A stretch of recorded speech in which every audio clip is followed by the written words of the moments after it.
2 కప్పుల గోధుమ పిండి, కొంచెం సాల్ట్, నీళ్లు సరిపడా పోసుకోండి. మనకి ఈ కన్సిస్టెన్సీలోకి రావాలి. పిండి అనేది ఇలా కలుపుకోండి. దీంట్లోకి మనం ఏమీ వేయలేదు, ఓన్లీ 2 కప్పుల గోధుమ పిండి, కొంచెం సాల్ట్, తగినంత నీళ్లు, ఇలా కలుపుకోండి. ఎక్స్ట్రా ఏ ఇంగ్రీడియంట్స్ కూడా వేయకండి. ఇప్పుడు మనం ఇలాగా చిన్న చిన్నగా చపాతీస్ చేసుకున్నట్టే చేసుకోవాలి. దీంట్లో చాలా మంది పూరీ చేసేటప్పుడు ఆయిల్ అప్లై చేస్తూ ఉంటారు. అలా కాకుండా మనం సైడ్ కి పిండితోనే చేసుకోండి. ఆయిల్ అనేది యూజ్ చేయకండి. ఈ లోపు స్టవ్ మీద మనం ఒక పెనం పెట్టేసుకొని ఆయిల్ సరిపడ వేసుకోండి. మళ్ళీ హీట్ చేసి వాడకూడదు కాబట్టి ఆయిల్ని సరిపడ ఆయిల్ వేసుకోండి. మరి పూరీల్ని పల్సగా కాకుండా లావుగా కాకుండా మీడియంగా చేసుకోండి. ఇలా చేసుకుంటున్నాను కదా, ఇలాగా.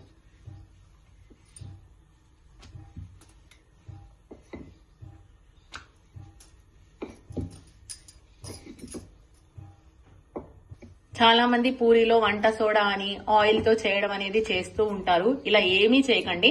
యాజ్ యూజువల్ గా మనం చపాతీకి ఎలా కలుపుకుంటామో పిండిని సేమ్ అలాగే కలుపుకొని ఓన్లీ ఆటాతోనే మనం ఇలా చేసుకోవాలి. ఆయిల్ ని బాగా హీట్ ఎక్కిన తర్వాతే మనం పూరీలు అనేవి వేసుకోవాలి. లేకపోతే పూరి పొంగదు, గట్టి పడిపోతుంది. మెయిన్ ఇక్కడే అన్నమాట. చూడండి, ఆయిల్ హీట్ ఎక్కి పొగొస్తుంది మనకి.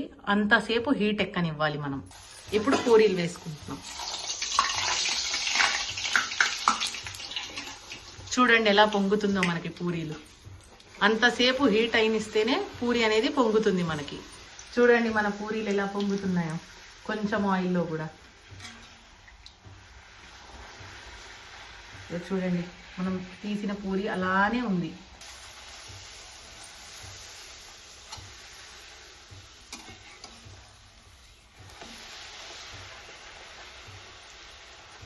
చూసారా పూరి ఎంత చక్కగా పొంగుతుందో. ఇంతే, చాలా ఈజీ పూరి చేసుకోవడం అనేది.